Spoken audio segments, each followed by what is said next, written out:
delay in starting. Thank you. Today we'll be focusing on the topic legislating for the long term, the role of parliamentarians in advancing sustainable carbon dioxide removal. 10 years after Paris, we've made a whole lot of progress in terms of limiting GHG emissions. Prior to Paris, we are on target to hit 48% increase by 2035. But due to the work we've all done, the recent emission gap report shows that by 2035 it will be like minus 12%. But despite all of this, we still need to do more, and that is where sustainable carbon dioxide removal becomes the key thing. So today we are going to look at it, see what it's about, and then most especially the role that members of parliament will have to play in ensuring that this is done in a sustainable way and in a just way. Well, before I invite the panelists, I would like to hand over the floor to the CEO of Legislators, Ms. Marlene Mera, to set the scene for this. Thank you. Over to you, Marlene.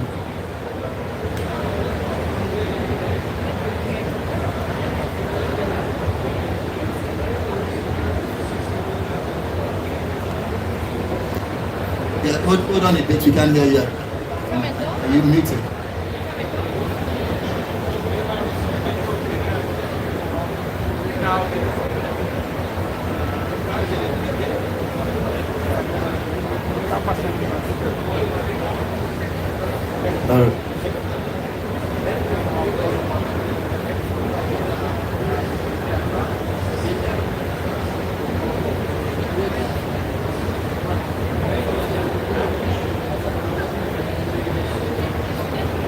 Yep. Okay, can you try and say something? Let's see if we can hear you.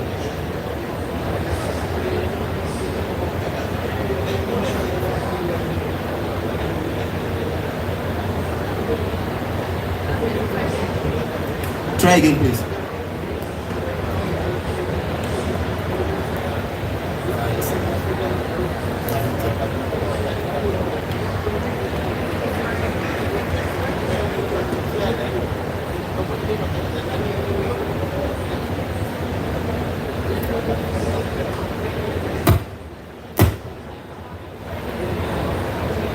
Okay, say something, please.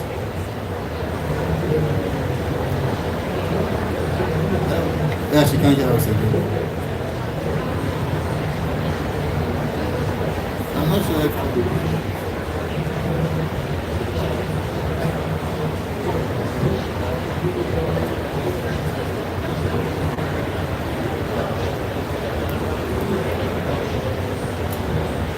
well, I think while we are waiting for maybe we'll try and proceed, right? Yeah, so that when we're able to hear from her, we can then go on. Maybe I will change because we are going to have 4 panelists. The other one is not here yet. Let me please invite to the podium Honorable Professor William Oyedepo. Thank you very much. Ms. Keliane Napoli. Alison Owens.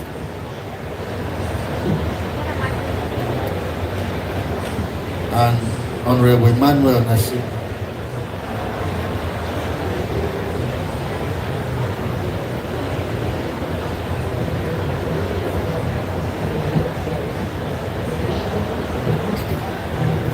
Thank you.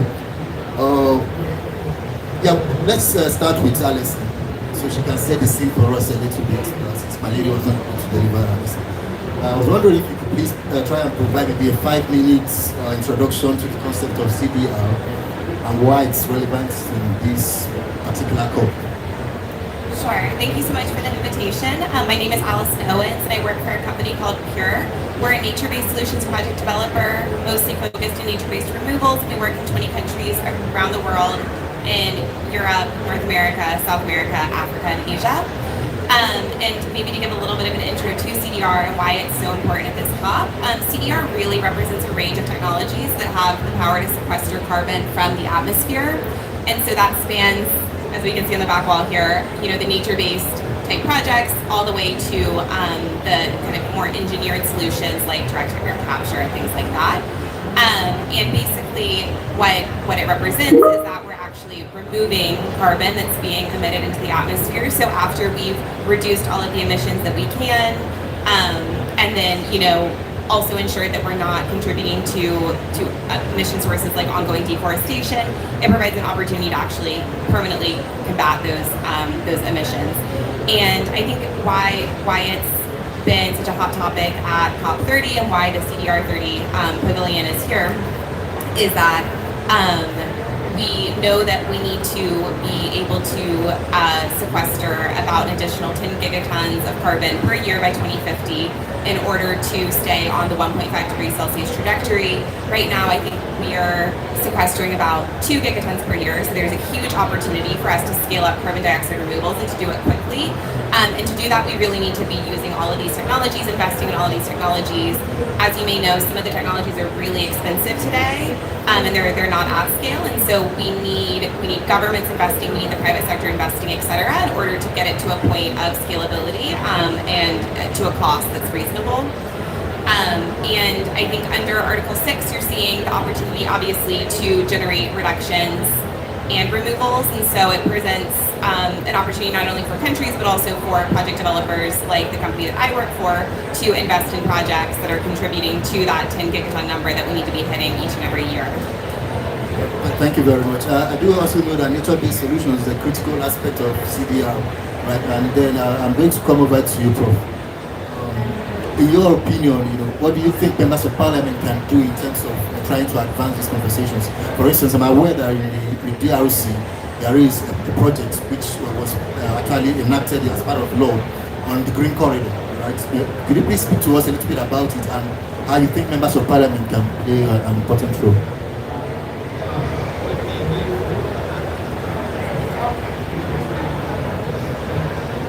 Yeah, good evening for everybody, including our panelists from UK. So Congo has a lot of opportunity. Congo is a strategic climate advantage. One of the strategic position we have. So Congo is the second world basin after Amazonia. And we have been doing a lot really as a parliament in terms of implementing the law. Recently, because you mentioned the Green Corridor, which covers 100,000 square kilometers, coming from Kinshasa in the west to the east in Kivu region, where I'm coming from.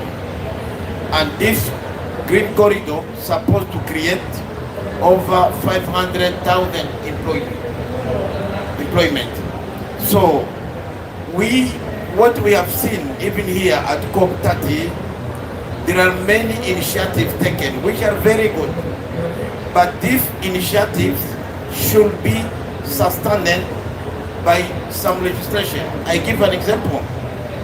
Recently, in an area called Mai Dombe, in west north of Congo, there was a pit bolt, 100,000 square of pit bolt.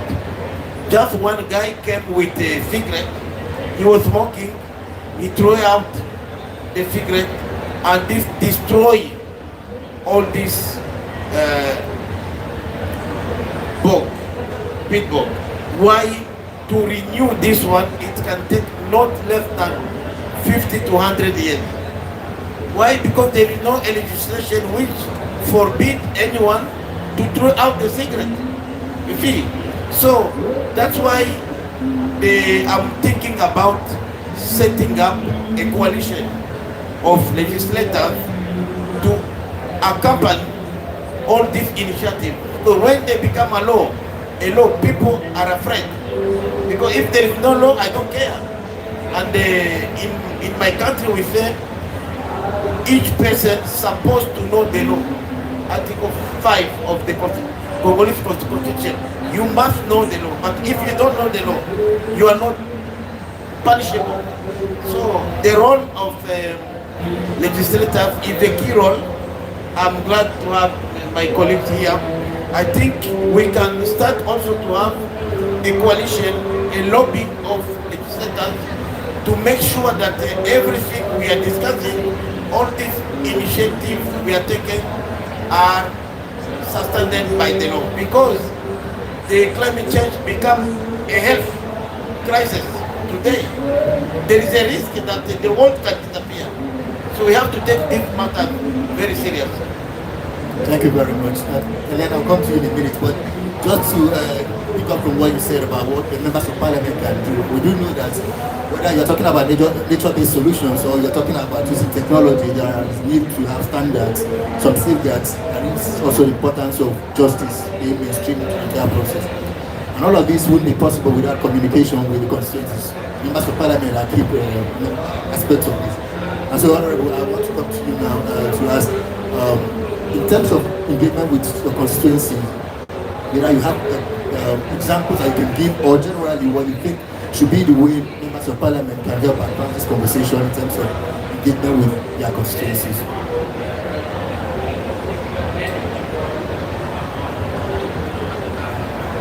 Thank you very much. Greetings to all of us, the colleagues following online. I think Namibia, yeah. So I think for us as Namibia, we have done quite a lot, especially with the CDR and many other initiatives that we have in play. But I think from the legislation point of view is that we need to do more, because even if you look at our parliament, we have standing committees within the National Assembly, but there is no clear prioritizing on the issues of climate change, even though we are at the receiving end of what is happening now, reoccurring floods. We just had a 5-year long drought that really affected us in so many ways. Our farmers lost their animals and so on. So with what we have in place, I think we just need to improve, to also make sure that in our education system, our curriculum should also have something on climate change, so that we help our communities to understand. Remember, some of these campaigns come from outside, and normally it comes in English.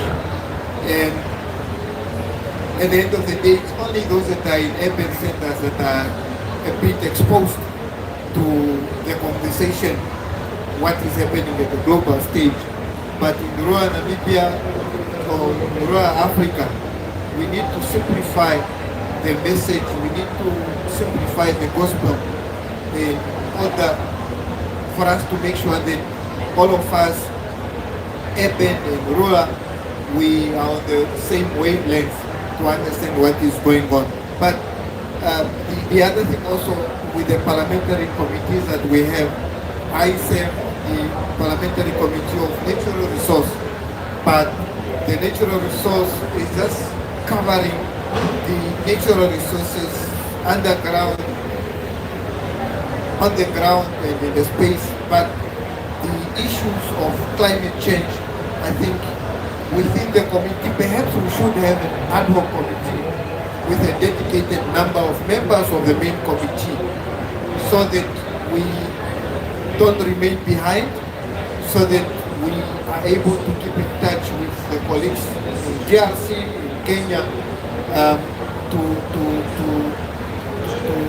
to be part of the conversation. Because right now the committee is broad, but issues of climate change is also broad, and it becomes quite difficult if you don't have a dedicated team that is following the discussions and also looking at the examples, the best examples around the globe or around the continent, to look at what others are doing. But above all, I think we, even in part of our national development agenda of the 6th one that we are having now, because this is a new administration which is going to run for 5 years, issues of climate change are at the center. But I think it's just a matter of making sure that everyone is included. I'm impressed, for example, I saw I met on my way here, I met a lady from Kenya, and she's coming from a church-based organization called Green Faith, something like that, which is quite impressive that even the church is playing its role, not only focusing on salvation, but also focusing on the environment around that. So I think on our case, we need to engage to make sure that the school, from the teacher to the learner, understand their obligation as members of the society and how best they must contribute so that we save our environment, our earth. Thank you very much. Brilliant point about sometimes some of the things already discussed at the international stage could fly over the heads of people within your constituencies. And so that's why it's important as part of the constitutional responsibilities of members of parliament that they are able to engage their constituencies and then break it down. Globe has a very innovative project that we call Student MP Climate Surgery, which provides an opportunity for members of parliament to interact with their constituencies. Should be working now. Should be working. Can she try again? So can you ask her?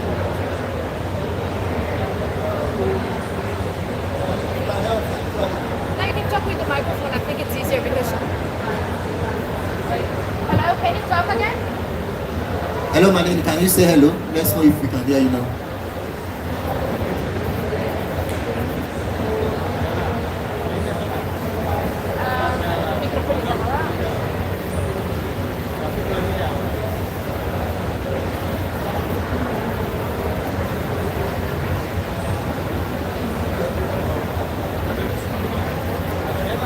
She said we can do on works. No problem. Thank you for.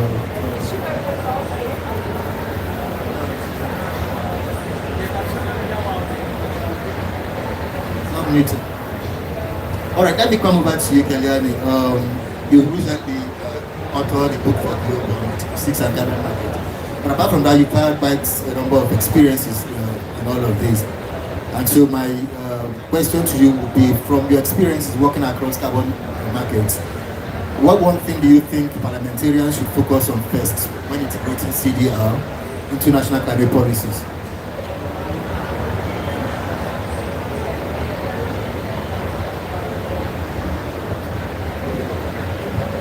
Can you hear me? Thank you so much, Nameka. Appreciate it. And also thanks to all my panelists for coming over again. So I would start simple by answering the question, clarity before complexity. So the very first thing parliamentarians should focus on is clarity, clear definitions of what counts as a credible CDR, whether nature-based or engineered, prevent confusion, misreporting and greenwashing. Without clarity, everything downstream becomes a difficult, number one. Number two, anchor CDR inside existing climate laws, not as a separate silo, basically. So which means the CDR should not just sit inside the national climate system, but legislators can easily start integrating CDR into existing climate bills, basically, and MDC pathways and national inventories and monitoring rules. So this avoids reinventing the wheel, basically, saves the time. Number three, building transparency and public trust from the day one. So which means CDR can be misunderstood. Parliamentarians should mandate transparent reporting, who's removing carbon, how much, what durability and what community benefits. So trust is a currency of the climate policy. Number four, focus on the long-term accountability. So for example, any CDR policy should look beyond political cycles. Lawmakers can require 5-year view, like a review, the cycles, public audits and alignment with the national planning tools, so future governments stay on the track. Leveraging partnerships like CDR 30 for capacity plus knowledge is definitely essential. Looks like, parliamentarians don't need to be technical experts per se, because when I speak to the parliamentarians, I think you need a technical expertise, but I think it's not like you need that at that high level. But platforms like CDR 30 can bring science, technology and data together in a digestible way, in an understandable way, helping legislators make informed decisions without a heavy technical burden. Something like Prince can also understand this. And then finally close with a simple, strong message. I start with the clarity, transparency and accountability.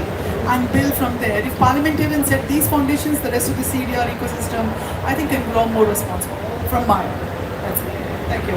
Thank you very much. Alison, I can come back to you again, and this will be a double head. First, in terms of the technology that could be used for CDR, I do know that probably most of them are not easily affordable, and then we have to also consider how it would affect developing countries in terms of accessing them. So it would be nice to know what you think about that. Now, the second one is I know for a fact that your organization, Paul, for about 2 decades now has been doing immense work on ecosystem restoration. How does this tie with CDR? How can your policy experiences over these 2 decades help guide the actions of members of parliament? Yeah, those are two great questions. I think on the first, obviously some of the engineered solutions are extremely expensive, which is why we haven't seen them deployed at scale to date. It's, I would say, countries in emerging markets that may not have large investments to make internally could look to multilateral development banks or other funders out there that are able to provide capital for those types of projects. I definitely think the technology that we know at scale best today is definitely nature. As was mentioned with the DRC, obviously you're sequestering huge amounts of carbon in the Congo Basin, and it's really important that we not only protect those areas that exist, but that we engage in reforestation and restoration efforts where there's been degradation. And so I can speak from my experience as a nature-based solutions project developer. Basically, we do a lot of afforestation and reforestation activities, integrated ecosystems. We work a lot with smallholder farmers as well, helping them implement agroforestry within commodities. And we really try to take a landscape-wide approach so that we're restoring entire landscapes in order to keep ecosystems connected. And that way, you're not only removing carbon dioxide, but you're also providing ecosystem benefits, and you're providing livelihoods benefits to the people that live in those areas. And I think what helps us work in countries from a legal framework perspective is just having clarity. I think investors are scared to invest in countries where there's not robust market infrastructure today. That's something that's come up a lot at this COP is market infrastructure. And I think we can look to countries that have kind of been first movers in the space. So like Indonesia has a really robust regulatory framework around carbon markets. Kenya has signed on to the Coalition for Growing Carbon Markets. I think we can look to have some of these countries that are positioning themselves as suppliers in the market of high integrity nature-based carbon removal credits, have implemented laws within their countries today to allow project developers like the company I work for to operate, to allow government programs to take place that are able to generate credits, things like that. So that would be my 2 cents. I think as was mentioned, having regulatory clarity helps to de-risk any type of investment that's being made. And so if you want financial flows, especially from high-emitting countries into emerging economies, you really need to try to provide the regulatory certainty and clarity in that environment from a legislative perspective that allows investors to feel as though the investments they're making don't have huge amounts of risk associated with them. And it's going to be very clear the types of carbon assets that are able to be produced and traded in those projects.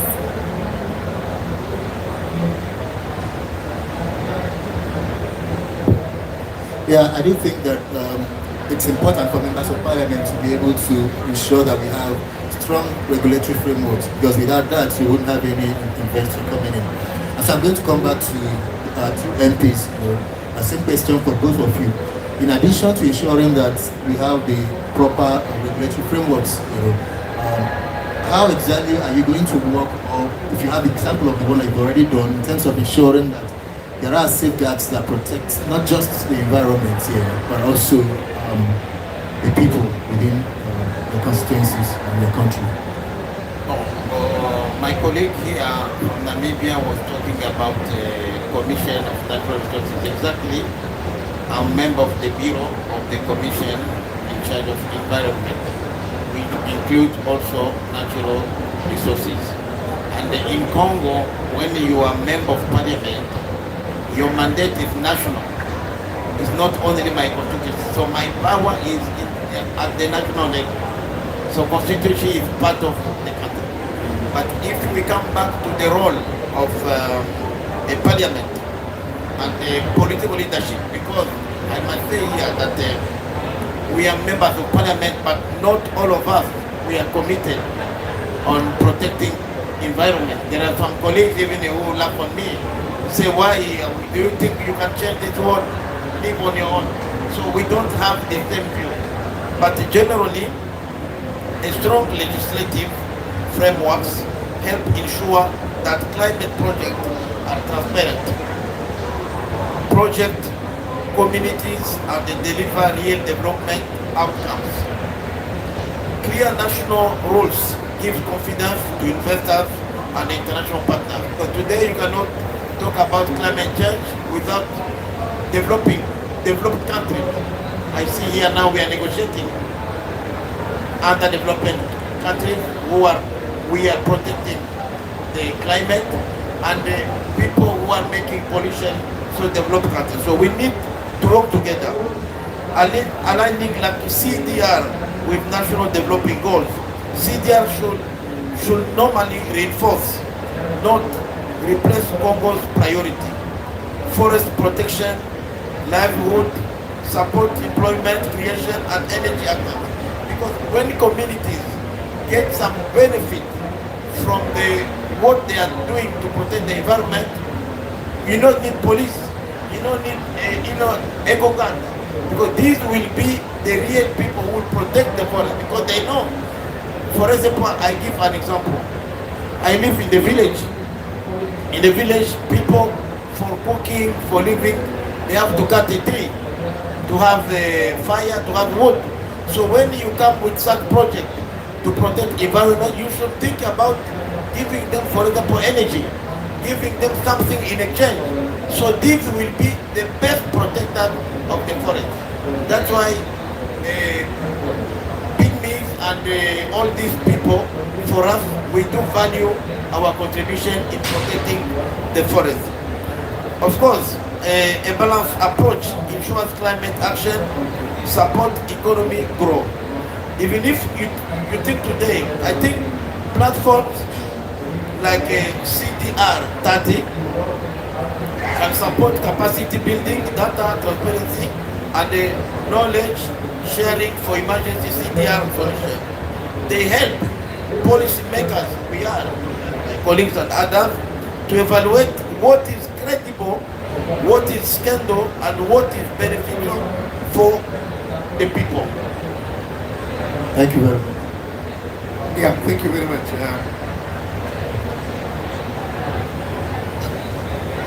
Okay. Oh, okay. No, thank you very much.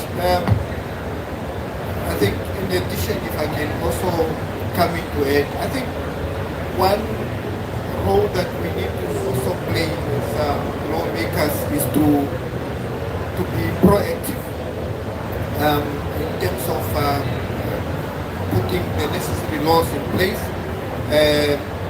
For example, now we find ourselves in a challenging environment as far as climate change and resilience is concerned, where you have conflicting agendas. If you are following the news,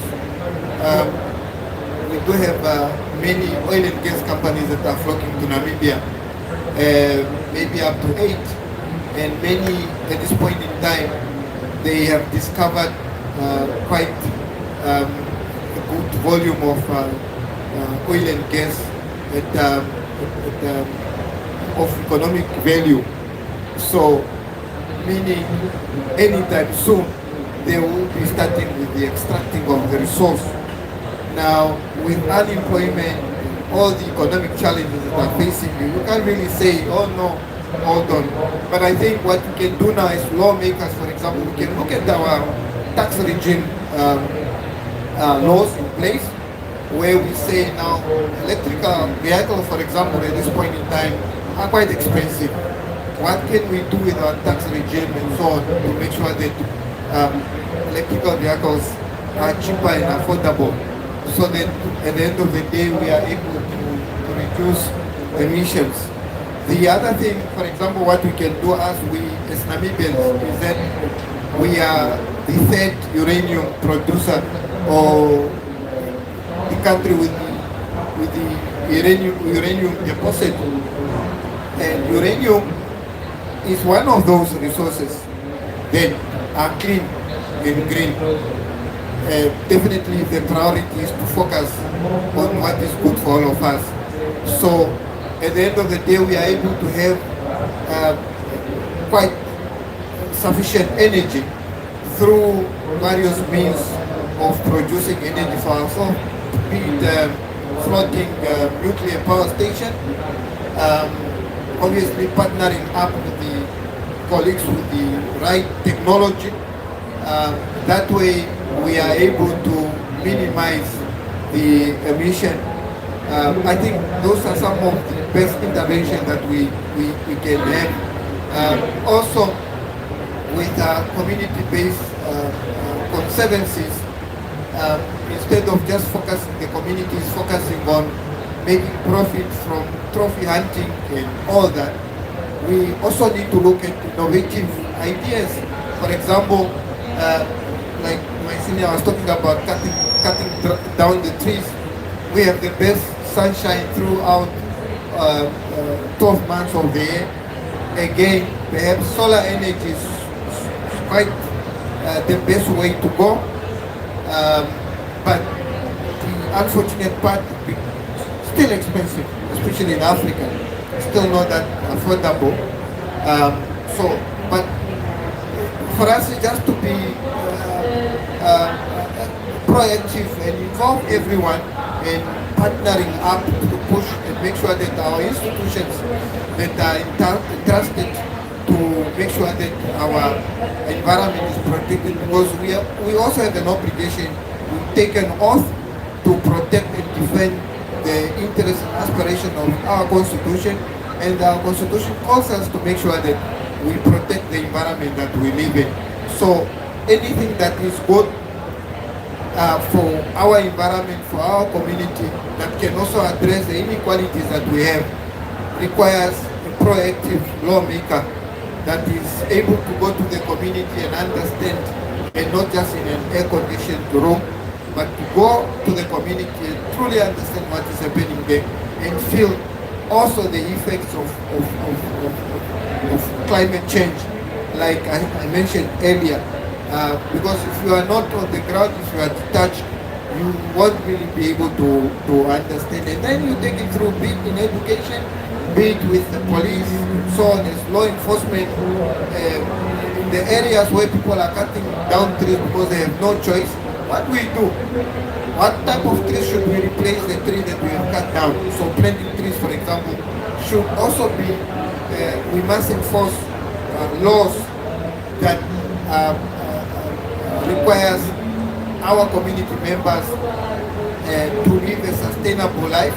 So cut down, you know at the back of your head that I must replace the tree that I have cut down. Thank you very much. Before we get some final words from our panelists, do we have any question? Okay.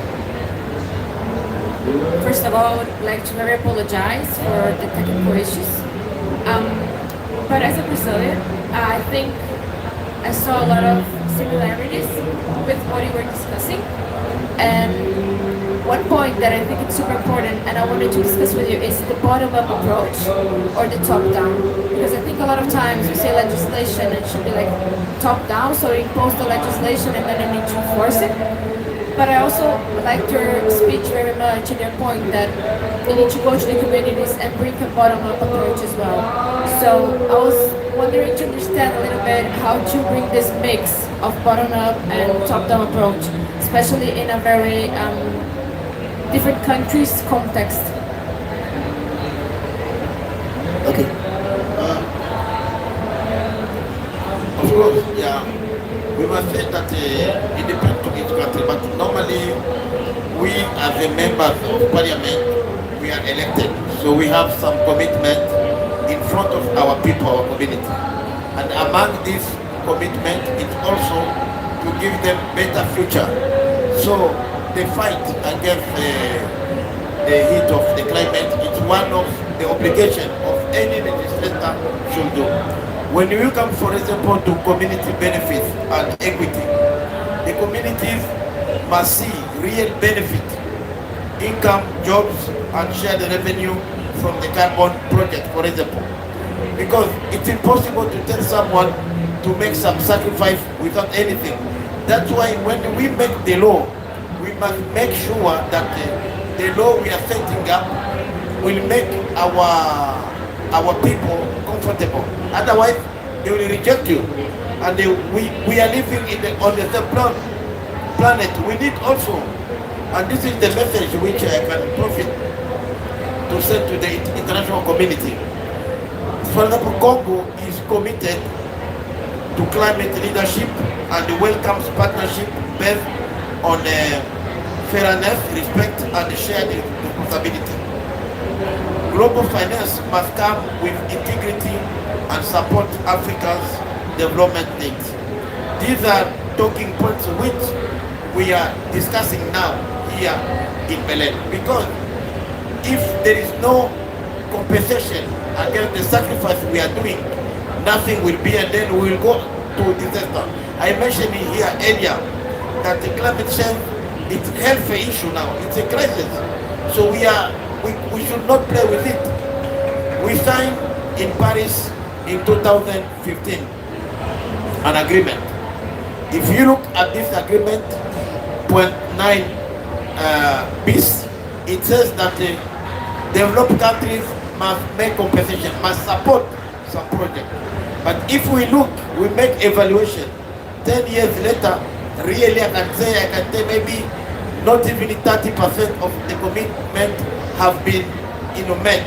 And this is making us in difficult position to continue in reinforcing the law in protecting the environment. So we should also look at today, even the Article 6, I'm sorry, I'm contemplating. Article 6 of this agreement, all these developed countries never respect them. Never really, I said never. According today here, we are talking about $5 billion, which they are committed to. If you look at all the developing countries, $5 billion is nothing. And in $5 billion, it's not yet official, but in the discussion, we are going around $5 billion. But if you look at the three countries, the first one is Amazonia basin. The second basin is Congo. The third basin is Indonesia. But there are also Namibia and other countries. So nothing, when you have like a $1 million, $2 million, $10 million, you cannot do nothing. We talk about major projects which will really ensure that communities find compensation. So it's a really big challenge we are going through. Yeah, if I may add, I mean, it's a good question, but a difficult one, because there are various areas that need to be looked at so that we have a balanced approach now, approach. One, for example, as we have a decentralization policy, so from the top bottom. But for you to be able to address all the challenges and the problems, then resources is one. But also in the era of fighting climate change, you also need to again invest in education so that you are able to create green jobs. They come through training, they come through understanding and involvement from the state. But also I think, of course we don't have resources, but I believe in order for us to have a culture of being intentional in addressing the problems that we have, I think we also need a commitment from our side to say, if your appropriation bill, the budget of the country, you make a commitment to say 0.4, 0.3, 0.5% of our national budget, we must have a chunk of it dedicated to that sector. I think that way will be fair. I mean, for us, our contribution to carbon dioxide is probably 0.001% globally. But that does not mean we must just sit back and relax and say, it's them who got us here, they have a role to play alone. I think all of us, we need to meet, to commit ourselves to be able to meet each other halfway, and genuinely so, with a holistic approach. Of course, issues of capitalism will always come in, but we need to guide against that so that the focus really is towards us as a human race to achieve something at the end of the day. So I think that is quite important. And I think in our case, for example, others are ahead of green jobs, quite difficult, and again that has to come from the top, so that it is then able to meet the top halfway through the decentralization policy, for example, that we have in place. So I think those are just some of the few, I believe, the most important thing that, but also my observation is that as a country, we have a technical committee that is engaging with the global organizations and so on a yearly basis. But the flow of information, from the lawmakers to the executive, I think there is lacking. I believe going back, it's a thing of initiating a conversation to see how best can we make sure that this technical committee, somebody said lawmakers, we don't need to be technical. Yes, no, but you need to have an understanding as to what is going on. So I think we need that close relationship as entities, as organizations, as ministries, so that also as lawmakers we are kept abreast and we have an understanding as to what is going on, and you are then able to come in and have an understanding as to what best law or policy do we need to formulate, because you are briefed, you understand what is going on. But if we are working in silo, it's going to be a challenge, because even the issue of the small fraction of the budget that I'm saying should be dedicated to the fight on global the climate change. As politicians, we need to have that understanding in order for us to support and say, let's go for that. But if we don't have a clear understanding and we are not properly involved, we may not support that. We know how politics may be. Thank you.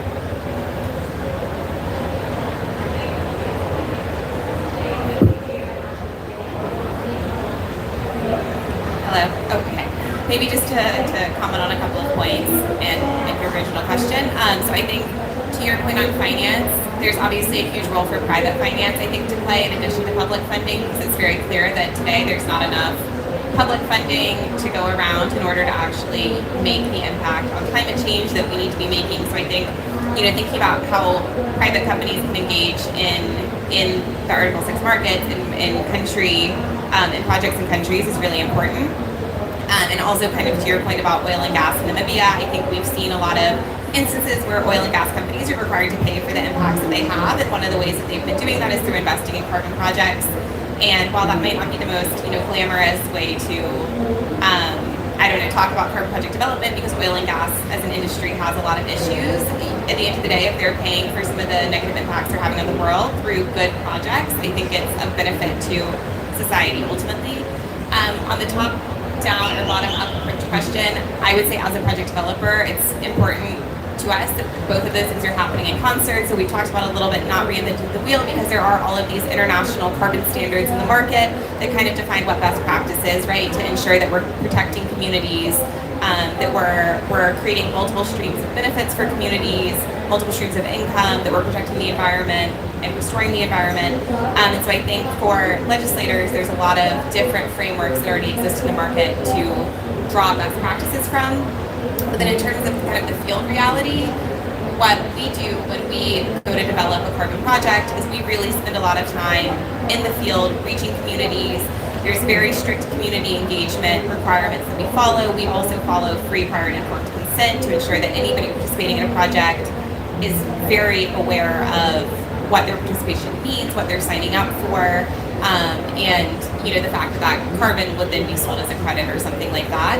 And as part of that process, I think you can really hear from the community what's meaningful to them in order to protect the resources that they have in their community in order to plant trees, etc.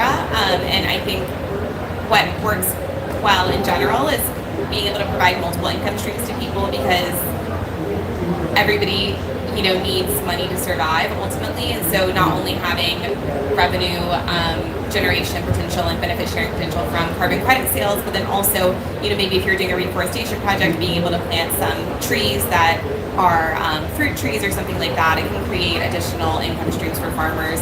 And then to one of the points about cutting down trees, there also can be sustainable timber harvesting plans as part of afforestation projects as well, which is another potential income stream for folks on the ground that are tasked with conserving and restoring natural resources. So I think that's really important when you're developing a project and making sure you're listening to communities about what's meaningful to them and what they need to see to want to participate.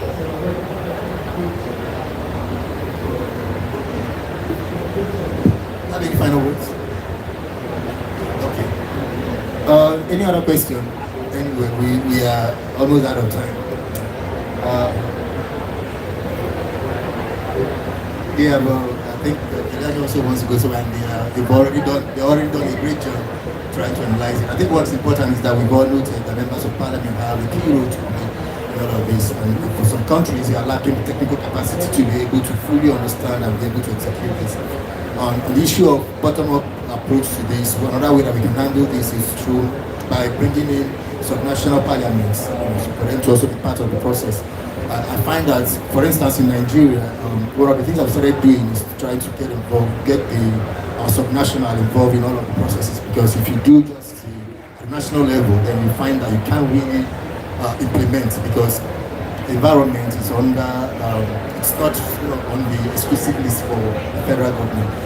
And so, what we have to do again is to continue to support members of parliament how we can, both at the national, regional, or subnational level. And most importantly, continue to ensure that there are proper roadmaps and legal frameworks that can back the process. On that note, I'd like to thank everyone who made our time to come, and then our great panelists, Alison, Keliani, my prof, and Honorable Manuel. Thank you very much for your time.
It